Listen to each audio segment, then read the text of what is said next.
The following is a production of DallasCowboys.com and the Dallas Cowboys Football Club. How about them Cowboys? Go Cowboys! This is the DallasCowboys.com Draft Show. Your war room for insider news and draft analysis from deep within the confines of Cowboys headquarters at the Star in Frisco. Today is Thursday, March 21st, 2024, and wait for it, they're now 30 days away from the NFL draft in Detroit, Michigan. We are down to day 30. Is it just 30? T-minus 30 days. That's what we've got. That doesn't sound right. It doesn't sound right, but that's what it says right here. I thought it was 37. It would have to be. Oh, wait. It's probably 35. I'm thinking a week ahead, guys. Gosh, Days back to back. until- Don't scare Back-to-back me. shows. You messed up the date. You That's messed it. up I'm the just going to draft leave. show. Can we restart, guys? All right. Yes. Here we go. Thursday, March 21st. We are 35 days away from the NFL That's draft. better. It was a round number. I was thinking It's all 35. good. I'm It's all sorry, good. guys. Hey, this is probably one of my favorite weeks of the year. Like right through here, you're getting all the pro days Yes. out of the way. You're being able to see these guys in their natural environment. But also, it's March Madness week, and it's just one of my favorites of the year. And I have to pass the LSU fans who are left a little bit of praise because UNT beat them in the NIT tournament. So you know, Go Mean Green, baby. the calls over here. We got to give you that. No, a little bit, and you know Brian. what? And I'm totally okay with that. As long as you went to the school, paid your money, and got your degree, you can say anything you want to me. That's fair. How It's about the- those it- Mean it's Green, the- Nick? It was great. I loved it. I was watching it all night. Couldn't get away from the game. I did not go to North Texas, though. Yeah. See, I will take your two grief. I will not take anything his. from him. I wore your LSU jersey and took a picture in it with horns down. That so I was can amazing. give you some North that, Texas. That was amazing. Yeah. There you go. Go Mean Green. Yeah, that was fun. At least you didn't have my jersey on at the national championship game and wanted to fight everybody from Clemson like David Hellman did that one time. Muffins. Yeah, Yeah, that's a All helmet his thing. David stood up in our row and on his chair and took on the whole state of South Carolina with my 1985 Sugar Bowl jersey on. Oh. He paid his money though. He can do He that, paid right? his money, but Yeah. he wanted. I go, David, we might be able to take 3 of them, but we're not going to take Take the them whole all. state. Whoever steps up first, they're gonna hurt, but then we'll After eventually hurt. that, Yeah, we're probably We're gonna hurt get- too. That's funny. Hellman always tweets out like the goofy tiger pictures whenever Oh, yeah. LSU does Oh, yeah. something big. Oh, So yeah. I sent him a goofy eagle. It's not as Yeah. fun because they don't have like the boopable nose like up front. Like they don't have like the tiger nose. No, but congratulations. I did what we could. That's but good. It was fun. The women play in the WBIT tonight against TCU. So a little go. hometown rivalry there. Let's talk some football because, like you said, not only is it March Madness week and you got your brackets filled out, but you also have pro days. And Nick Harris made a little trip down to Central Texas, to the Hill Country, to take a look at some Texas Longhorns. Yeah, 13 of the draft-eligible Longhorns down participating in the pro day yesterday in Austin. It was good stuff. Most of the guys did not test, and it makes sense whenever you look at all those guys and how they performed at the combine. You know, why would they test? Jalen Ford, the linebacker, who is projected probably early day 3, he's starting to see his stock rise quite a bit, I think, after yesterday's pro day. Scouts were buzzing about him. Yeah. He did compete in all the testing. He did everything at the pro day yesterday. It looked really good in drills. I was even able to catch up with him for about 30 minutes after, just kind of in the facility and just kind of catching up on his draft process. And he's been working in Arizona. He's living in one of those houses that those guys, they'll go train at and live in for 2-3 months. And he was even living in a house that Odell had bought out at one time. So he's been able to be around some NFL guys. Deebo Samuel's come through. So it's been really cool for Jalen Ford. He played just here at the Ford Center at Frisco Lone Star in high school, and committed to Texas on the last day of the signing period as a recruit, and then had a huge career at Texas. And one of their guys in the middle of that defense who really commanded everything, really versatile,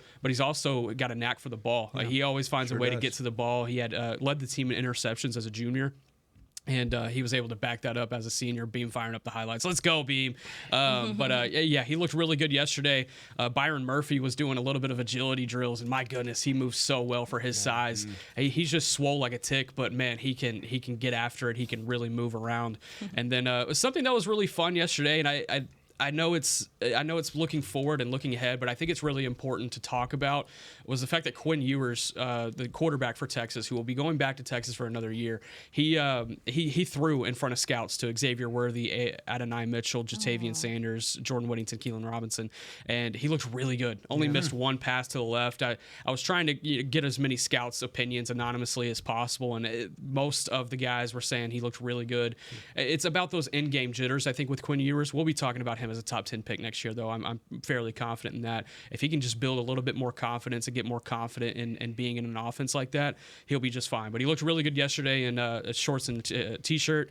And then Xavier Worthy, Adonai Mitchell, man, the speed that those two guys have, my goodness, it was on display yesterday for sure. Nick, how many did you get a kind of a feel about, like when you started talking about Ford, the number of teams working him out? You know, I know we're kind of hunting linebackers here if you're a Dallas Cowboy fan. Did you get a feeling like, okay, it was a Buccaneers coach? It was was it a lot of coaches there to see guys like that? I know it was a big pro day. Yeah, it was funny you say Buccaneers. Buccaneers, Texans, they were working with him in drills and things of that nature. Ryan Watts was also the safety I think he's a safety. He played corner at Texas, but he was working out with the Texans as well. So the Texans were pretty active yesterday. Their GM, Nick Caserio, was there. Okay. They had there was three head coaches there. Zach Taylor from the Bengals. Mike McDaniel from the Dolphins, and then the Colts head coach. What's his name? Come on, Steichen. There it is, Steichen. Three head coaches. I was talking with one of the Texas personnel guys yesterday, and they were like, "We've never had a pro day like this. With 96 scouts in attendance, three head coaches. Cowboys were represented by offensive coordinator Brian Schottenheimer, so he was definitely taking a look at Jonathan Brooks, who didn't participate. Obviously, he's still dealing with the ACL, but he was still able to talk to scouts and chop it up with them. He's taking a 30 visit to the Cowboys as well, so that'll be really interesting to see as time goes on. And man, that one's just making a little bit more sense with every day that passes by. So, did you get a chance to visit with him at all? I did. Yeah. Did he give you any timetable of how the procedure's coming along? Yeah. I mean, is it training camp or how's that looking? Yeah, so he's still expected to be ready by training camp for whatever team drafts him. It was a clean tear, and it was probably about as great, quote unquote, as a ACL tear could be, because the swelling went down rather quick. He was able to have surgery quicker as a result, and since it was a clean tear, there wasn't any structural damage or anything like that. So he's going to be able to get back on the field a little bit quicker. But yeah, he should be ready in time for training camp. I think with whatever team does draft him, and let's say it is Dallas, they're going to err on the side of caution, because that is a really talented running back who uses his body as part of his style, as part of his running style, and you want to be able to use 100% of that body whenever he does return to the field. So as long as people err on the side of caution early on with him, I think he'll be just fine as a rookie. Did you get any feel from, like, with Sweat, like talking to scouts, that maybe he's a first round guy? I don't think so. That's what my question was going to be, because you talked about some guys just feeling like they didn't need to have their pro day. It doesn't sound like Sweat did anything, did he? Didn't do a whole lot at all, now that I think about it. I don't think he did anything now that I think about it. And I would argue that he was one of the guys that when you're watching him at the combine, I think some people thought that maybe he could. Yeah. He maybe needed that pro day to maybe raise his stock a little bit more. I mean, it wasn't a bad performance from him. I think people just expected more from him. So I wanted to ask you that, but Brian beat me to it. Yeah, no, sorry you're about good. that. You're good. The scout in me took over there for a minute. I'm sorry. You had mentioned it. His size is always going to be intriguing for scouts and any team that wants to draft him. I think more so it's about putting it together off the field and putting everything together as far as applying himself 100% to football. And I think if he can be able to do that, then I think he's going to be a really talented pro. But I think there's going to be a little bit of a lapse there in the draft process that'll force him to go in the second round. But I think he is a firm second round pick, whereas, going into the draft process, we were kind of wondering where on day two he definitely would be. Right. But I think he goes before pick 50. You have an advantage with us real quick. That you've been able to see him physically. Not a sloppy guy. No. I mean, just everything about him put together well and all that. Yeah, he's not sloppy at all. His size looks good for a defensive tackle. He's a big boy. Don't get me wrong. But he is a refrigerator, and he's got a little bit of muscle in him too. But goodness, you look back to when he arrived at Texas. He was 250, airing on the side of 240. He gained 120 pounds over the course of 4 years. Oh, I can do that easily. I was about to say, that sounds like me after the wedding was over. Think about also playing football and going through conditioning over the course of 4 years, and a strength and conditioning program at Texas under Torrey Becton that is really rigorous. Right. And so it forces big guys to lose weight at times, and then they got to kind of bulk them up. They do a really good job in their strength and conditioning program. But for Sweat, it was really impressive to see him add all that weight, and then in this final 5th year, being able to really come into his own as a player as well, and being able to use that weight as leverage. It's really impressive. A couple other notes I want to touch on the Texas Pro Day, and we can move on. Offensive tackle Christian Jones, Cowboys were looking at him closely. That's a guy who's early day 3, late day 2. We'll kind of see where he falls. I think he's going to end up in the 4th, but 45 games of experience. We've talked about him on the show. He's played at right tackle. He's played at left tackle. Guy's got a ton of experience. He has a high floor, Brian. Yeah, there we go. But I think he is a product that you can bring in. You know what you're going to get out of him. I think he's going to be a really good depth offensive lineman at the next level. But I think with his experience, he could eventually have the ceiling to be a starter wherever he does land. And then last note, Jatavian Sanders, the tight end. We're talking about him as a top 3 tight end in this class. Didn't look as fluid as he may have could have been that I've seen in the past from him in route running and just kind of getting out in the open field. It takes a lot of steps in between breaks and things of that nature. But, the more I started to think on it and understand his style of tight end play, he's a physical receiver, and he's going to use that body to be able to, shed guys off of him. And he's got the strongest hands, I think, in this class. Whenever you could throw a ball up to him, he's going to bring it down somehow. So I think there's a little bit of a positivity that you could take out of that, but I'm starting to worry a little bit about if he can consistently get open at the next level. When a guy can match his size and can match his physicality, what can he do to create separation? And I think that's probably where he's going to find a little bit of rookie hesitance, and that's probably something he's going to have to work on, but I still think he's a firm 2nd round guy. That's fair. Lots of good notes coming out of Texas as well. Can I ask one more question? Did you get one more? You get one? No, you good? Let's go. Can I ask one more? Let's go. Is Worthy really that small? 165.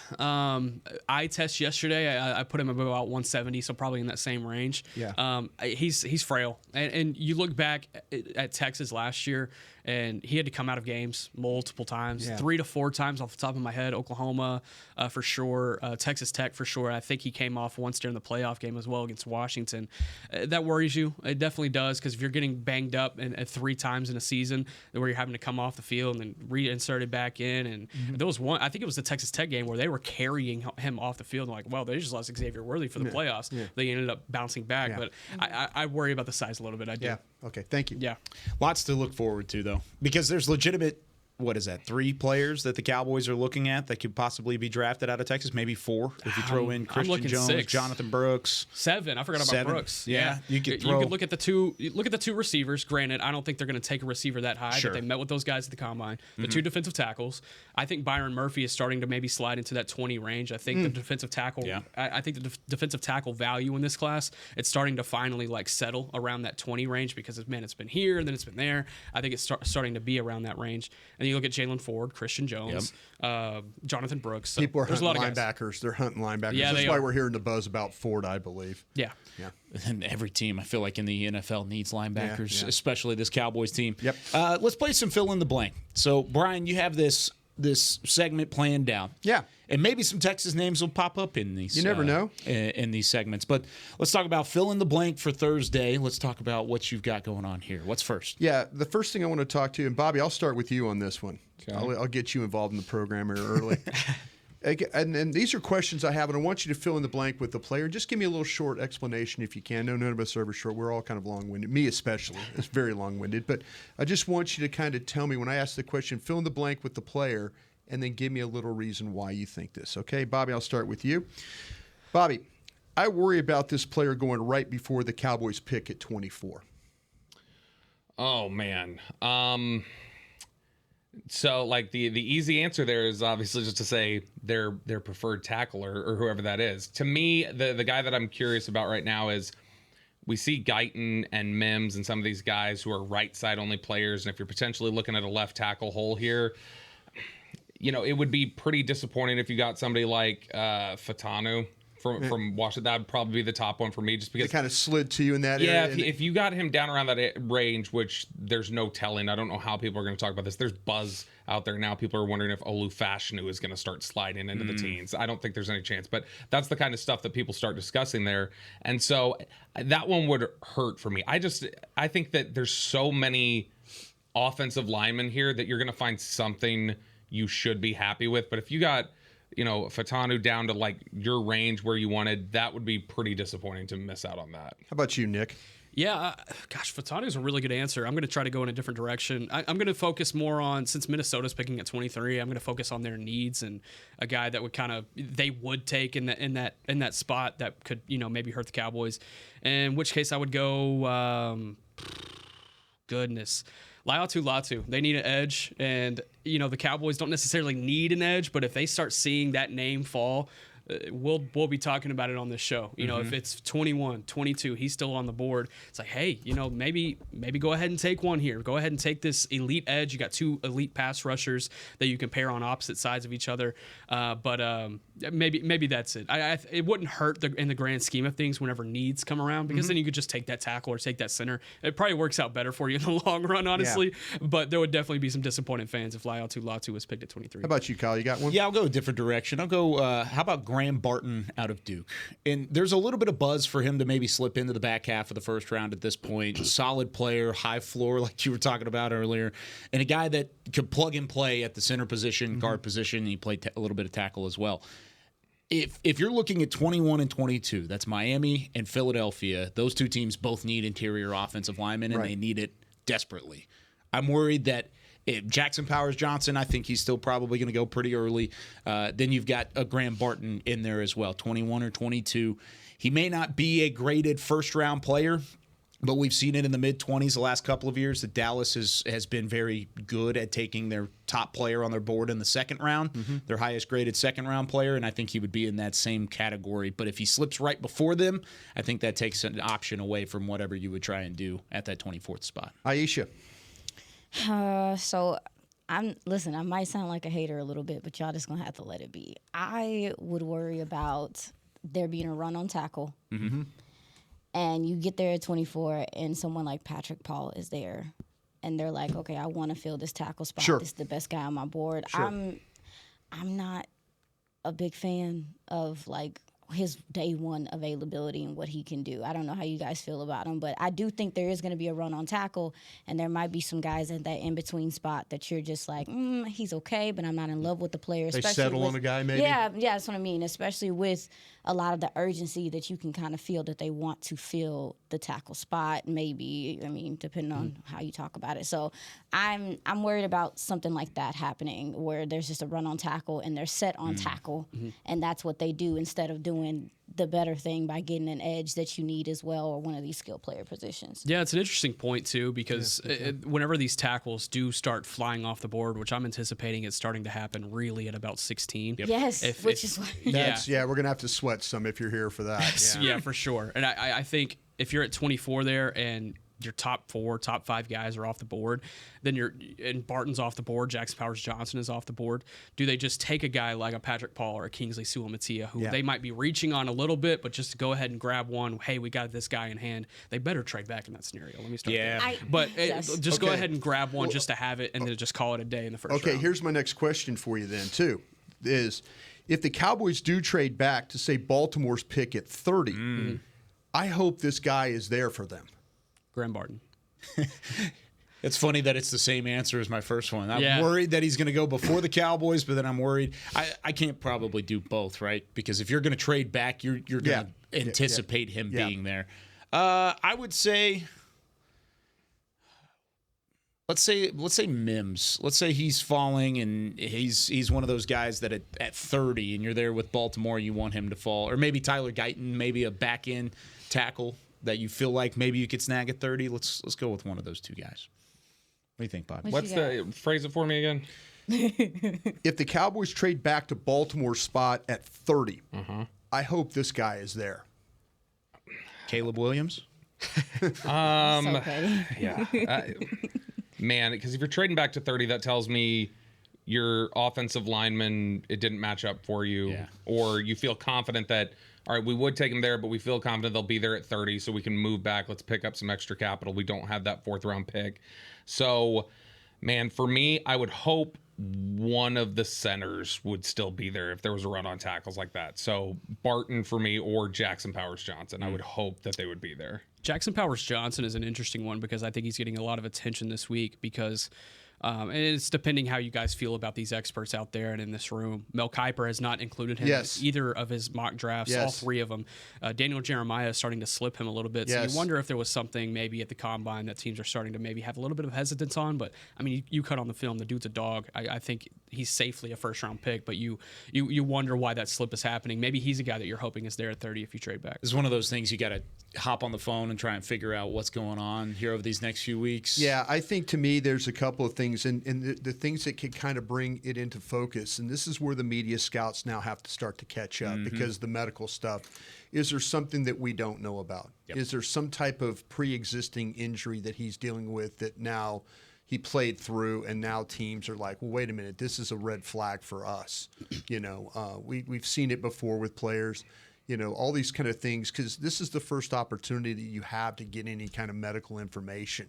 So that's the one thing. It does. I think it's very astute on your part to recognize with Kiper, and then also, too, with what Daniel Jeremiah is doing, that he's kind of dropped. You see him starting to drop, and you wonder if they know something. Is there something that he's dealing with now? Which DJ did in the mock he just put out like 2 days ago. He put Jackson Powers Johnson at 24 to Dallas. Yeah. And so he had mocked him there. It's just, it was a slide from where he had him going previously. Yeah. Sign me up. I'll do it either way. Yeah. Do you have somebody at 30 that you're kind of hoping would be there if you trade back this thing?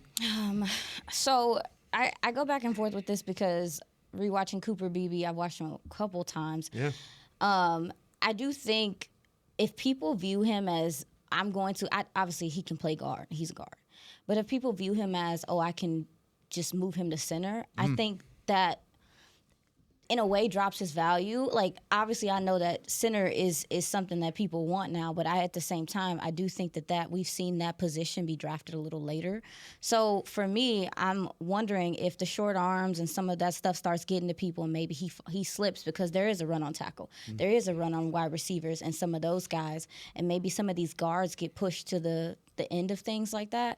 If Cooper Beebe was there, I wouldn't mind it, because also, too, a lot of people are having this conversation of, is Tyler going to stay? Are you going to kick Tyler to tackle and you just get a guard? Is that the more surefire thing to do? Because we've seen Tyler play tackle. You know what he's capable of. You bring in a guy that maybe can be insurance at guard, but then also, too, going to battle for that center spot and make some noise in that room as well. So that's kind of how I felt about it, if that's not weird. No. Frazier's the guy for me, too, from West Virginia. I think if you got back to 30, he would be kind of a guy that would hold on. Another one, too, that maybe, and if I could circle back, the guy that, might be there at 30 that I like, and I don't know if he'll be there or not, Cooper, the linebacker from Texas A&M, but I'm starting to hear buzz. Adrian? Yeah, I'm starting to hear buzz that he might be, you have to maybe go higher on him.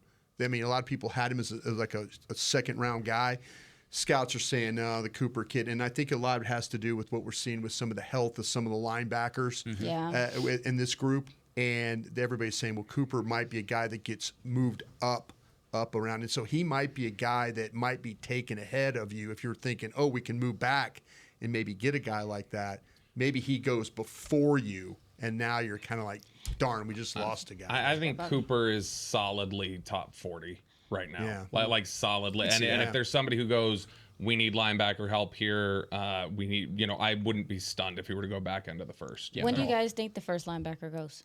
Whenever he goes, probably Cooper. Yeah, it's probably late, Cooper. I think Cooper goes late ahead of first, Colson. early second. Yeah. Late first, early second. So, Yeah. is there a linebacker that you guys, if was at 30, besides him, outside of Adrian Cooper, the second year, is there a linebacker you would be okay with taking? I love Wilson, and I know I'm dealing with medical. Yeah. I mean, if I'm there at 30, I don't know if I could take Wilson over Frazier or another tackle. Absolutely. I don't know if I can do that. It's kind of where I'm at. I like Junior Colston from Michigan a lot. Colson specifically is a guy that I think could plug and play right now, but I'm not going to take him at 30 because I would have so many different prospects that I would like heavy. in that area. That's why I was asking. I was like, I wonder if there's at least maybe two linebackers that are going to go in the first round to me, if that. Yeah. So.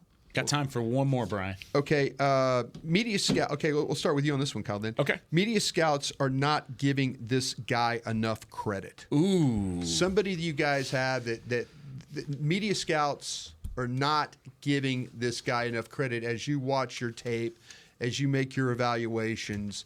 Like, they don't talk about this guy. and they should be talking about this guy. So it can be just as simple as they're not having the conversations that they should be. Yeah, whoever you feel like that media scouts are missing on now. We've talked, especially on this show, I don't know about outside of this show. Yeah. We've talked about Byron Murphy from Texas, Tavondre Sweat from Texas, Chris Jenkins from Michigan, and Ruke Oro from Clemson. Mm-hmm. We haven't talked a lot about Jerjon Newton from Illinois. That's true. Really like him as a defensive tackle prospect. I put a first-round grade on him. I think specifically his size is intriguing. 6'2", 304, but he moves so well. Has some pass rush ability. Had 7.5 sacks last year. Had pressures on a significant amount of his snaps. It felt like in the Big Ten, where he's playing against legitimate offensive line competition, he was in the backfield quite a bit as a defensive tackle. So I think there's a chance that he could slide into the first round. I put a first-round grade on him, and if a team is hungry for a defensive tackle, he's a guy that I would look out for. Fun story about Newton. He is I don't want to throw this name out because I haven't talked to him about it, but there is someone in this building who helped recruit Newton to Illinois, and I knew that guy way back when, and I actually did Newton's commitment video back. Did you? Yeah, back in the class of 2020. It was like the night before signing day. He was like, "Hey man, like this guy really just wants a commitment video. He's signing tomorrow. Can you just kind of throw something together for him?" I was like, I can try it. It was the biggest piece of garbage in my opinion. Can you find it for us? Man. That'd be great. Yeah, Can you I tweet probably it out? could. That'd be great. I still have the text messages from me and Jerjon Newton talking about this commitment video. It was funny, but I like Newton too. And I think this was one I was thinking about yesterday. And I was doing some defensive tackle work this past week, just trying to, kind of get some stuff down. And he's one that I think just kind of got lost in the shuffle because you knew what you were getting if he had come out last year. Yep. You were expecting him to be in that maybe second round, late first round range. He doesn't come out last year. Okay, well that means he's going to be a top 10, top 15 pick going into next year. That's what you're thinking this time last year, and he continues to have that stock as the season goes on. Really shows some impressive stuff both at 3 tech and 1 tech. They move him around. They were able to play him next to Keith Randolph, the other Illinois defensive tackle, who I think is Really being good. slept on quite a bit as well. But as this draft process has gone on, you've seen Byron Murphy rise with this big swole frame, and you see Tavondre Sweat with a 366-pound frame. Oro has this big Clemson pedigree, but it's still Newton that you're not hearing as much about, which you would have maybe expected coming into the draft process. That's a really good one, Kyle. I like that one. Bobby, you got one? Yeah, is this, let me get clarity here. Somebody we think media scouts are behind on from the rest of the league or behind on from my perspective of how I view the player? I asked you the question. How I view the player. Braylon Allen. Are we going to do this every week? Yeah, we are. Braylon Allen. That's who I want. Braylon Allen to me is a second-round running back. I watch Braylon Allen, and that's James Conner to me. Like, I see Conner, vividly when I watch him play. And so I think a lot of people I've seen Allen feels like the ceiling for him with a lot of people is like third at max, but more people seem to have him as like an early day 3 type of guy. But Braylon Allen, I think just the way that he runs with power and decisiveness and the way that even with his size can slip through some of these, narrow spots, it's very reminiscent to me of Conner. I put Brian Robinson Jr. I like what his agility. Yeah. He's got some sideways lateral ability. Can put a foot in the ground and get upfield when he needs to. I wish he blocked better as a guy that big. That's kind of what I've got. Yeah. Aisha, you got somebody? Yeah, I do. All right, so it's a bit unorthodox, and I'm not saying that the media hasn't. I don't think they're talking about him because he is a bit of a wild card. We've talked about him before. Dean Iyabe Oki from and he's from Charlotte. Yeah. Yeah. The talent on this guy. When I looked at the DNs in this class, I'm impressed by some of them, but it's very either or with so many of them. It's either they're fantastic as a pass rusher, but baby, they don't want to set the edge, or they're not setting their legs and getting square, things like that. And this guy, y'all. So the background is a little nuts. He was originally drafted to Alabama. He transferred to Houston. He's been to about 4 different schools, 4 or 5 different schools. Yeah. And the guy is 6'3", 253, just this amazing athlete. The bend is there, the speed to power. I mean, he's willing to be active in the run game. He was, out of all the ends I've watched, he's the talent. He stands out so much to me. But I understand why people maybe wouldn't be talking about it because he is a wild card. Yeah. I see this guy going somewhere, hopefully to a good program that can continue to. He's changed his life. He's done some things. He's, religiously involved and stuff like that. But he deserves a second look. And, we talk about this league, guys getting second chances. He's had a lot of different chances. I get it. But if you just take the time to watch this guy, I would be surprised if somebody didn't decide to draft this guy, and that he goes to a program and he's a disruptor. Yeah. He's a disruptor. I don't know if you guys have watched him, but I think name. the player's fan. Good name. Michigan, Alabama, UT Martin, Houston, and now Charlotte. And that's where he's landed here. And he was at the Shrine Bowl. You can understand why he was recruited to those big time programs. Yes. Because you do see those traits. It's just developing off the field. I think that's going to be a maybe a high risk, high reward type deal. Maybe late on day 3, but I think that's a fun one. Yeah, you just got to make sure you're doing your homework on where he's at character wise, because he was like the number 3 recruit in the country. He was big time. Saban dismissed him really quickly, refused to talk about why, wouldn't discuss it. He got dismissed from Houston pretty quickly. There have been a lot of off the field issues with him that they'll have to work through and that they'll have to figure out. But I mean, just as like perspective of how long he's been in school, all these programs he went through, he committed to Alabama the 9 months before the Cowboys drafted Leighton Vander Esch. Whoa. That's how long he's been in college football now. I think we graduated in the same high school class. No, I'm 100% serious. Maybe, Does that mean you still have eligibility then? Maybe. Well, maybe I'll do. You sound like an interesting guy, though. He is, but I'm gonna do some digging with Bobby on like exactly what the character things are and stuff like that. What I was able to read about him is that this last year or so, he has done a lot of rehabilitation type things and stuff like that. But as far as, like I said, the player, I was heavily impressed just watching the player and seeing what the player was capable of. He's a dude. Just the places he's been, though. Yeah. I mean, the schools that were willing to step up, and it's a risk. It's a talent there. I'm going to throw a guy real quick in there. Luke McCaffrey from Rice. Ooh, He's a guy that nobody's fun. talking about at all. That's fair. And I'll tell you what, man. I know we're up against time. I'm not going to bet against this kid. I mean, you watched him. He played in Nebraska. He was a quarterback. He was a wide receiver. He's developing as a wide receiver. We had a lot of big conversations about Ricky Pearsall last week from Florida and those types of players. Luke McCaffrey, though, I don't think people are talking about him nearly enough. And I know he's got the famous brother-in-law, the famous family and all. The bloodlines are there. You could see it. But the way that he plays the game and the way that he goes and gets the football and the way he tries to finish and the toughness he plays with, he's going to make somebody a really good player. I'm going to be completely honest. I was going to the Senior Bowl and I see him lined up. I was like, okay, this is nepotism. Yeah. And then he looked really good. You make me sick. He looked really good. I was like, hey, okay. Like he Yeah. lined up against Chris Abrams Drain and won a route. And I was like, okay. This guy, he's learning how to be a wide receiver, but the concentration, the ball skills, all that are just super. They're going in the right direction. So Luke McCaffrey from Rice, he's probably not going to be day 1, day 2, but watch him in day 3 for sure. If only there was a Rice connection here. Only. If only. There's a couple of them. It was funny. I had the North Texas Rice game last year, and he didn't end up playing, but he was one of the interviews that they gave us pregame because it was like a game time decision sort of deal. And he was awesome. Just great guy to talk to. He sounds like Christian. He really does. Like they have the same mannerisms, the same vocal tone. I mean, they are almost spitting image whenever it comes to the way that they process the game and the way they process information. I'm right there with you. That's a great one. All right. That was a lot of fun. Thank you. Some good names out there. When we come back, we've got some Twitter on the 20. It's more like Twitter on the 35, but we're going to talk about it. When we come back, answering your questions on the Draft Show next. I'm Dak Prescott, quarterback of the Dallas Cowboys. And they snap it to Prescott, who looks right. It's not there. He escapes left. He'll run for a first down. Just like football, when it comes to crypto, it's important to have a team you can trust. With blockchain.com, I know I'm in good hands. Since 2011, they've been trusted by millions around the world to buy, sell, and trade cryptocurrency. Prescott's going to run this himself. Run it up the middle, and he scores. Whether you're new to crypto or an active trader, they've got you covered. What are you waiting for? Get started at blockchain.com. I'm Darren Woodson, former Dallas Cowboy player and Super Bowl champion. When I played in the NFL at a high level, I relied on my vision to see the field. As I started getting older, I noticed my vision wasn't as good, and I was getting frustrated from wearing my glasses all day. I went to Laser Care Eye Center, and Dr. G talked about all the options. Thanks to technology and Laser Care Eye Center, I can see near, far, and between.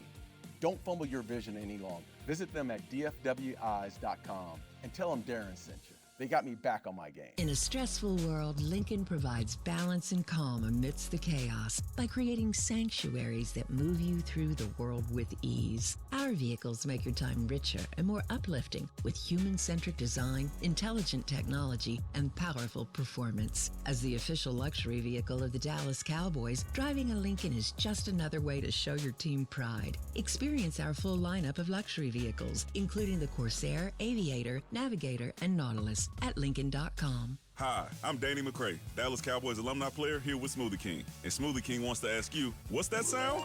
That's the sound of us magically transforming our smoothie bowls into 2 new decadent flavors. Dig into a cool acai or pitaya bowl, handcrafted with crunchy, purely Elizabeth granola, fresh strawberries, and finished with a velvety chocolate hazelnut drizzle. Perfect for breakfast, lunch, or anytime you want to munch.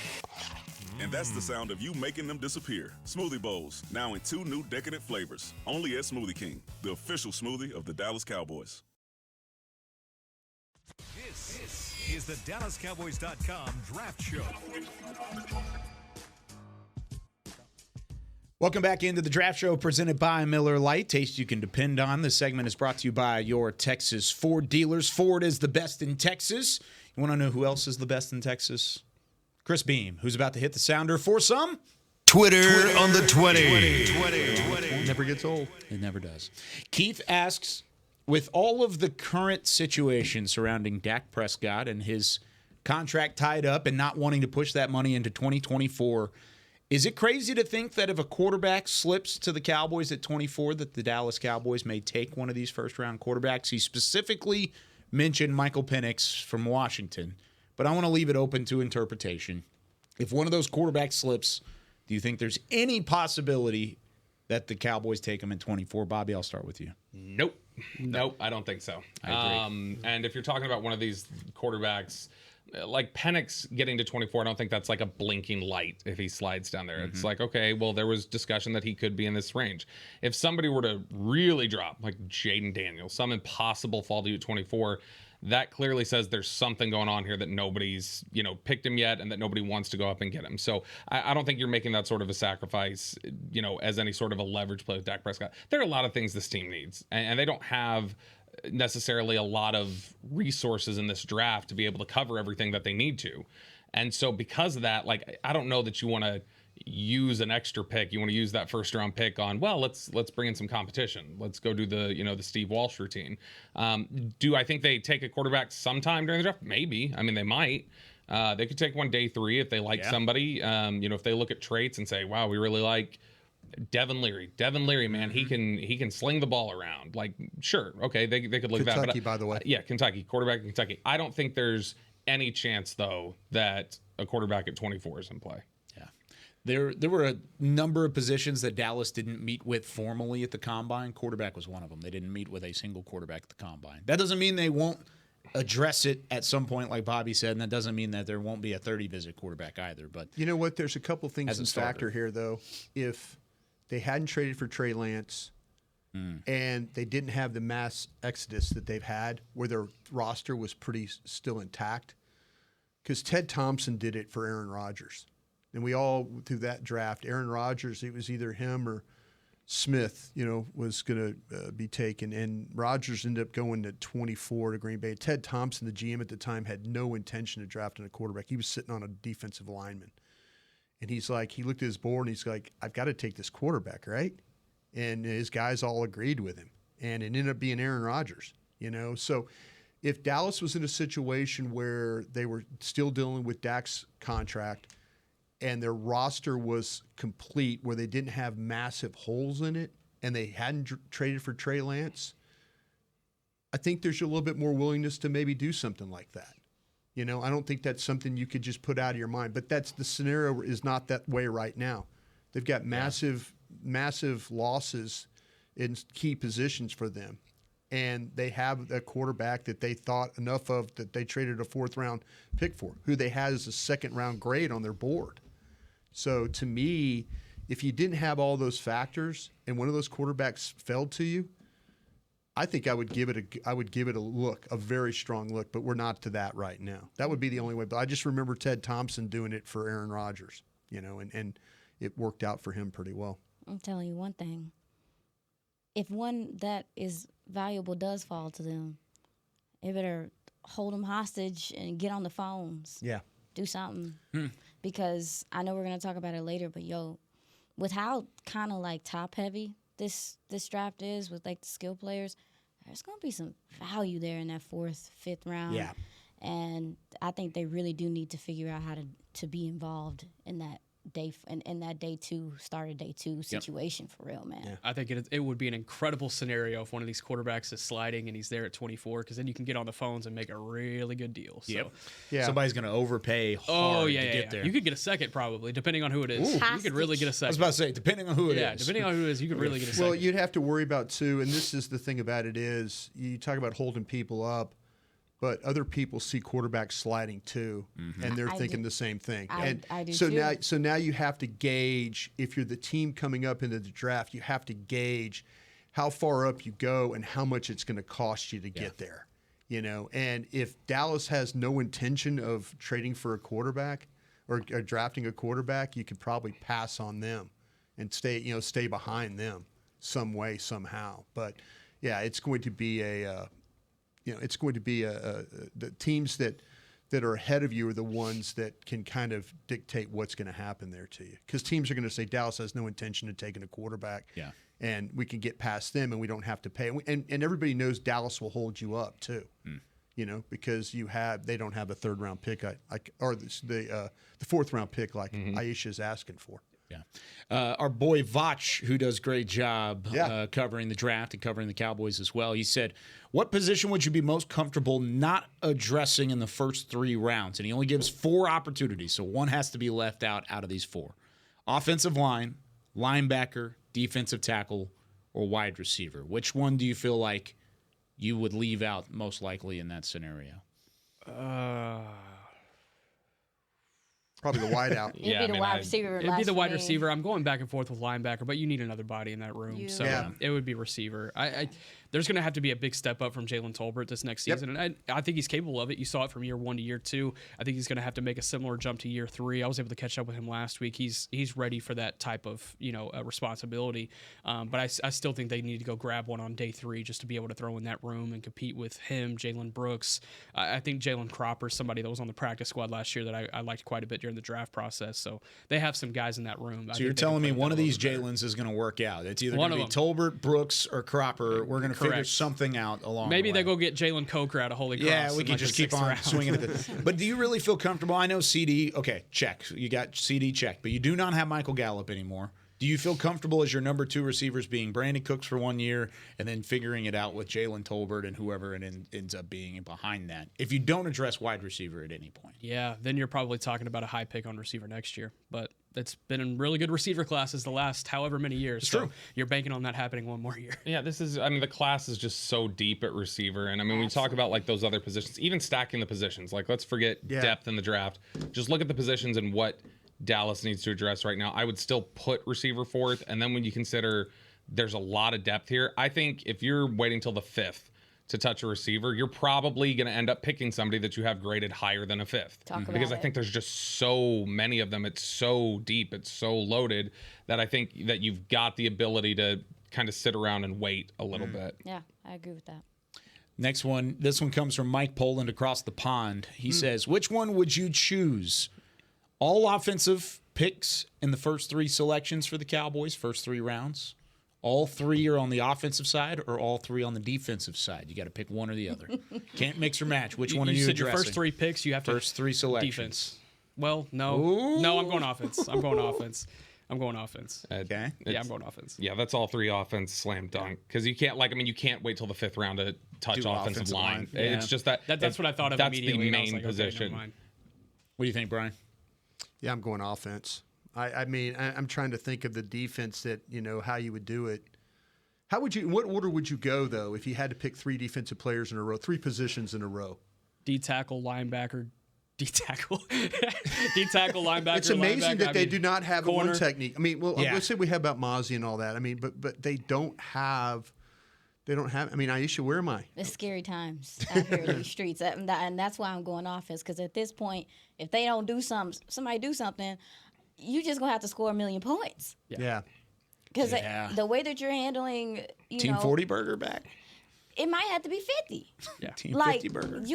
this isn't, and especially too with last year, it is going to be interesting to see the change because one of the trends was like you found out that this team didn't get turnovers last year, that it was a problem. I'm like, no, this offense at this point is just going to have to score a lot of points, depending on how Zim does things. I just don't. Some of these holes, like when you talk about not having a surefire nose tackle, Yeah. it's scaring me. Yeah. It's terrifying. Ain't nobody else nervous out here? No, we are. Are there any gentlemen? I mean, whatever. we're all nervous. Linebacker or edge at 2, at the second. If you were taking tackle first, linebacker or edge with that second pick. Yeah. If Yeah. you for sure. Well, no, which one would you do? That's what I'm asking you guys. Probably Probably linebacker. linebacker. Yeah. I understand the need for edge. I do. Don't get me wrong, but I'd probably go linebacker there. Do you feel better about? That's what I'm saying. Do you feel better about Sam Williams or do you feel better about That's- Marshawn Nealand? You know, so Yeah.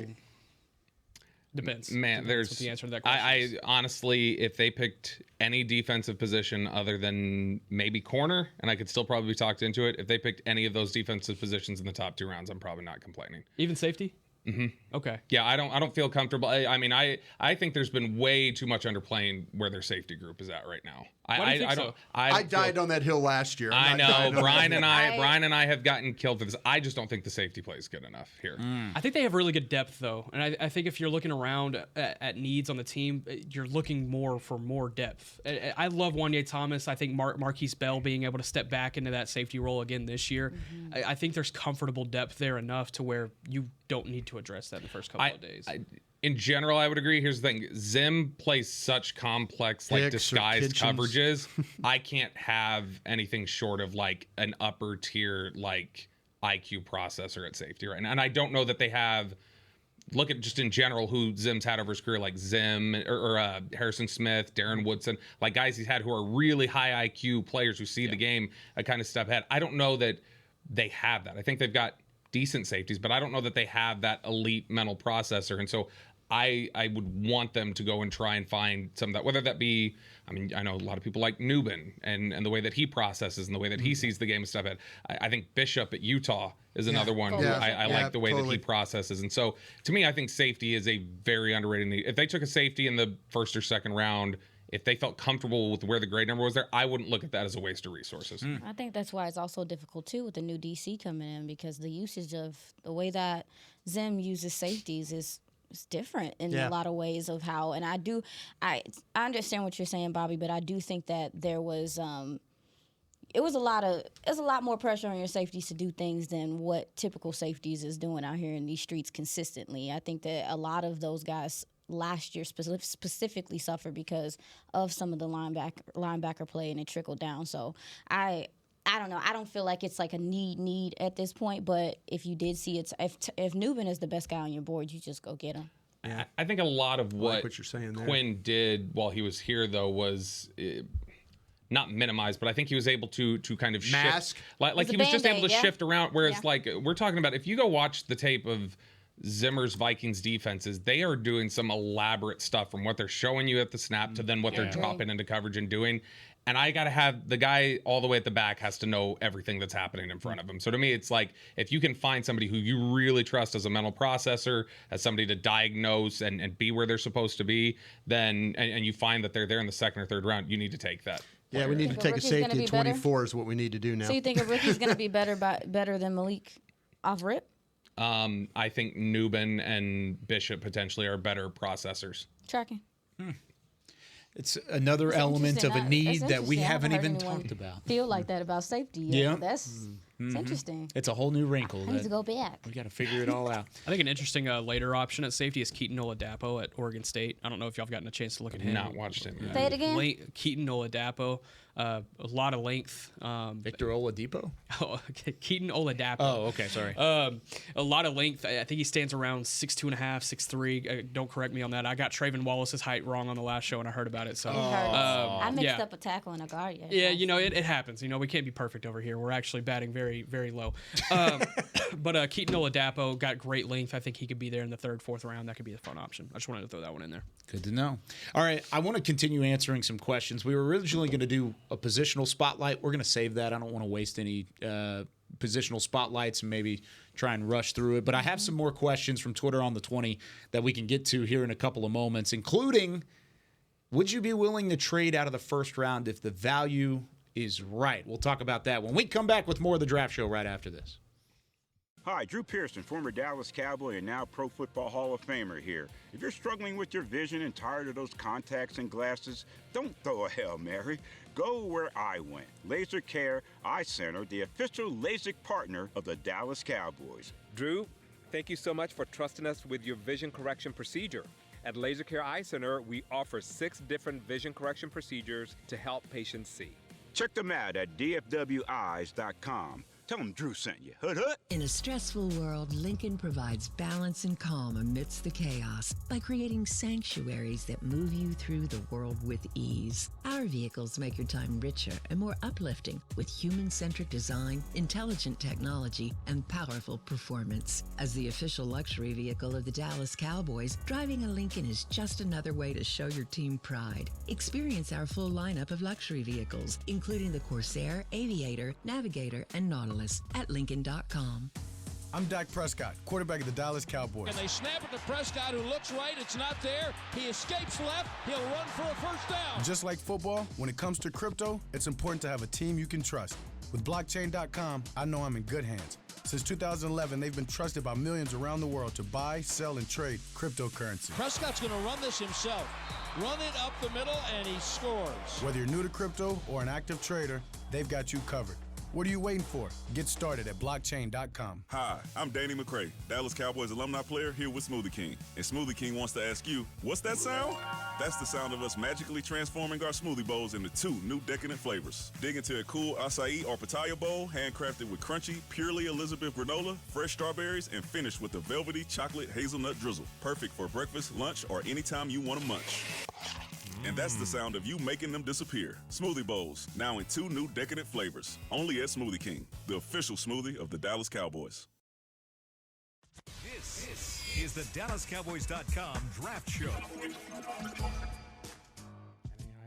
Back here on the Draft Show, spring cleaning calls for a spring refresh. Head to a pro shop near you or log on to shop.dallascowboys.com. A Fanatics experience and brighten your Cowboys wardrobe this 2024 with the best gear in the game.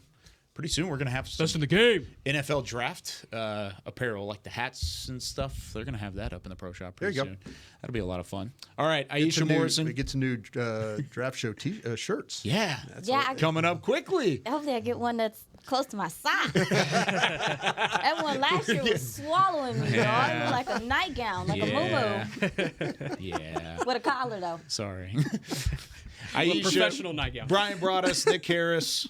We've got Bobby Belt. I'm Kyle Yeomans. Nick's gonna get it's like his rookie shirt. That's what it's gonna be. Yeah. Am I gonna have to buy them all? Am I gonna have to do a rookie dinner after the draft? Is that what it is? That sounds great. No, Jerry will take care of that. Jerry gets us on that one. No. Like when you put it on, it's like, like you have that moment of like it's a big deal.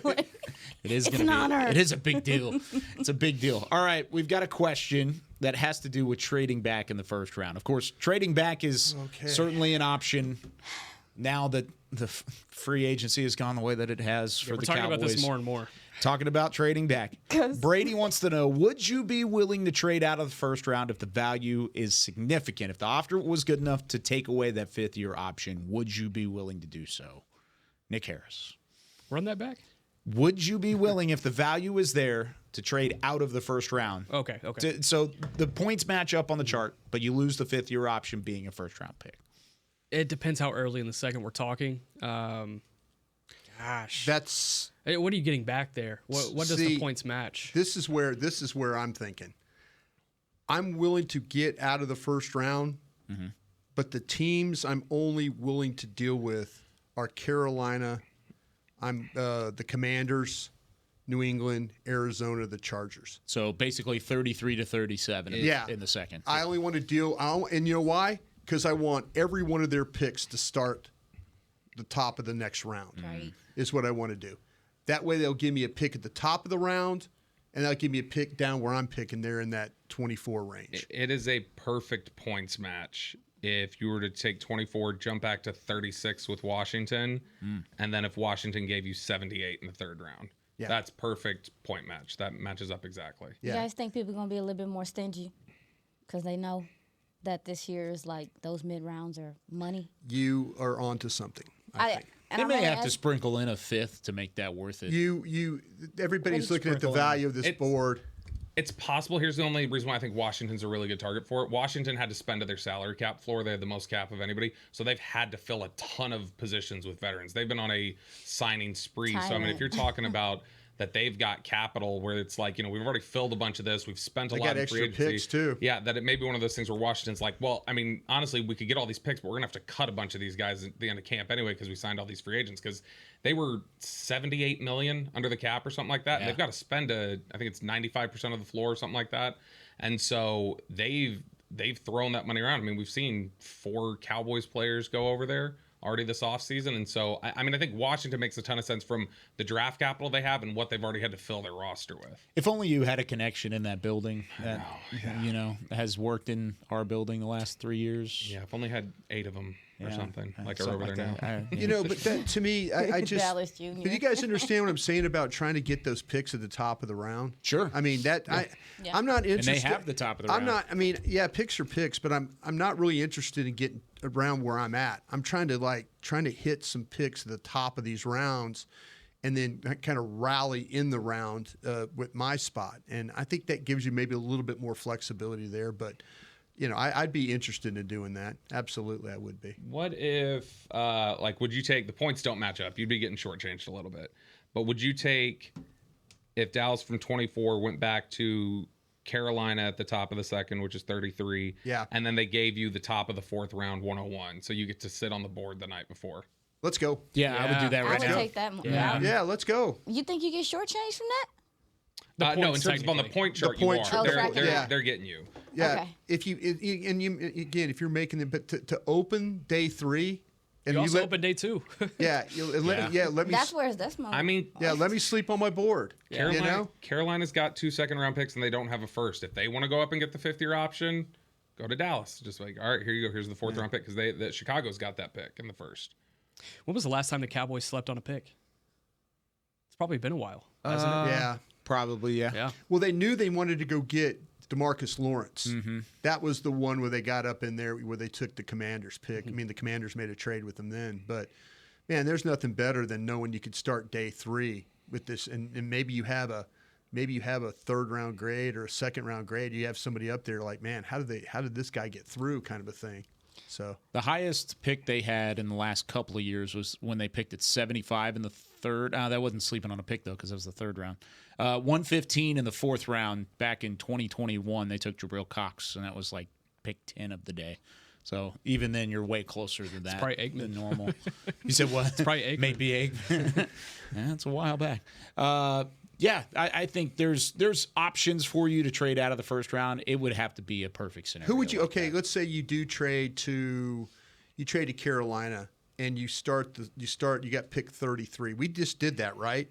Or are needs the same? I mean, I tried to get you to 30, and you guys were all hoping for a guy. Do you think you could get your guy to 33 that you picked? I think you're comfortable. You'd have to be comfortable with Kingsley Suamataia, I think, as a tackle option. Yeah. I think he could be there. I think he will be there at 33. So as long as you're comfortable with that being your guy, then that's probably it. But I struggle with Barton being there, Powers Johnson, most of the tackles. That'd be tough. How about Morgan? I can't interest anybody in Morgan, can I? Nobody's going to go with me on this. If he's at 33, I would take him at 33. Absolutely. But people are talking about him as a guard, right? Arizona. I'm putting him at tackle. I am. I'm still putting him at tackle. Why is there so much discrepancy in what he is? He's the got short arms is what people are saying. And so I need to ask my gang of 7 where they got Morgan. It's so crazy to see how much he's fell out of favor in some sense to people because I felt like when we started this process, people were. I think inconsistencies there too. Yeah, that's right. Where do you think Latham goes? Alabama's tackle. He's top 20. That's he's kind of he's 20 to me. I think he's a top 20. He kind of has the Jerzon Newton disease, I think, also. Whereas like we were going into the draft process, like that's 1st-round guy. All right, what about these other guys? Yeah, and you start sorting these guys, and you forget call about this guy. Newton's and also disease. too, I wanted that's tragic. But I do think, and it's messed up. But I do think there is some hesitancy with some of the Alabama tackles that we've seen come out No in question. the last couple years. No question. And the injuries and some of the things like that, the conditioning, I do think that might be a reason why he maybe falls as well, because people are a little hesitant at some of the development. Yeah, I had a scout tell me, I go, can this guy play left tackle? And he goes, I don't think he can, but I think he'd be an all-pro guard. So Talking about Latham? Yeah.